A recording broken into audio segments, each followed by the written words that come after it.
Hi everyone, this is Dr. Daphne or Dynamic Daphne, depending on what you call me.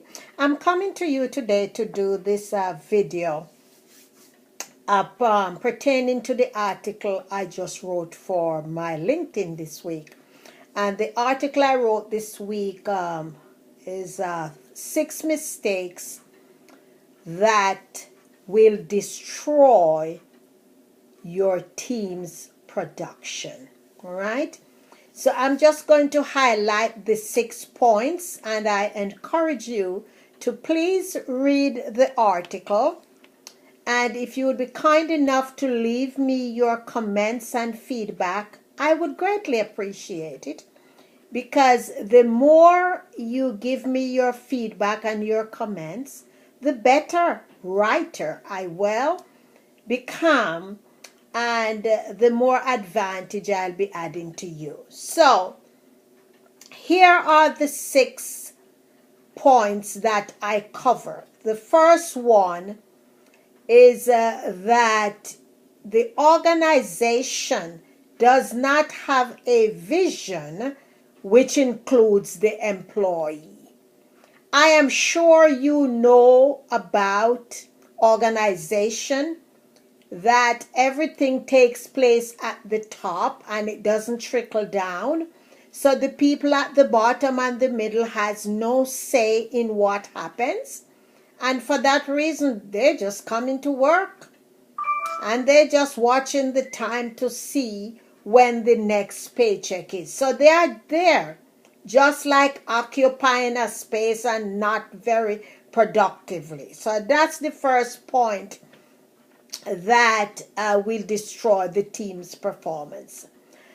Tip number 2 is gossip. You and I know gossip in the workplace. Oh my heavens. That is like a poison. It's like a venom. It's like snake. It's like a virus. And once that starts to spread, there's no way you can stop it. So, watch out, and your first inclination about gossip, I need for you to address it. Don't let it go. Don't call one person and decide to ask them. Sit the entire team down and address it openly so you can stop this virus from spreading. The third thing is managers, bosses, and supervisors who are setting unrealistic goals. Know your people, know their strengths, their skills, and their expertise. This way, when you assign a task to them, you are giving them a task that they'll be able to show up, show out, and show off their best always. Why? Because their best is what you're looking for, and their best is what will help to build your organization. All right? And the fourth thing, and listen to me, I know there are many of you who are listening to me and probably who has gone through this experience yourself, is a boss, a supervisor, or a manager who steals the employee's glory. And what do I mean by that? There are some bosses and some supervisors. There are certain things to be done. They really don't have the skills and the expertise nor the know-how to do that. However, there is an amazing person on their team who can do this thing with their eyes closed. Like you give it to them and in half of the time, they would get it done. Very, very, very high quality work. And they do that, and you take that thing and you go and you present it to your bosses and to your supervisors. And instead of giving Martha Jane or John Joseph the credit for doing that, you sit there and you gloat and you take all the praise for yourself. And there's no way, and nowhere in that project or in that report did you ever make mention of the employee who did it. You need to stop that, because that is going to bring animosity in the organization, anger, hate, and people will not want to work with you. And that's one of the things too that will start. Number 2, the gossip thing. So if you are somebody who have done that, ask for forgiveness and start doing better going forward. Number 5 is humiliating your employee. Listen to me. Humiliation and talking down. There's absolutely no need for that. We all make mistakes. We are human. We are not perfect. And we will always make mistakes. However, all of the mistakes that we make is an opportunity for us to learn, grow, and develop. So as a supervisor and as a boss, there's absolutely no reason for you to humiliate someone. You can pull them aside, help them to learn the lesson from that mistake and let it be. Give them pointers from which they can grow and from which they will be able to handle that situation the next time it presents itself. And the important point here, when this happens, there's absolutely no reason for you to go and repeat that to other team members. You deal with the person in a respectful way and help the person to grow from that situation. No reason to teach them a lesson. I'm going to show you who is boss.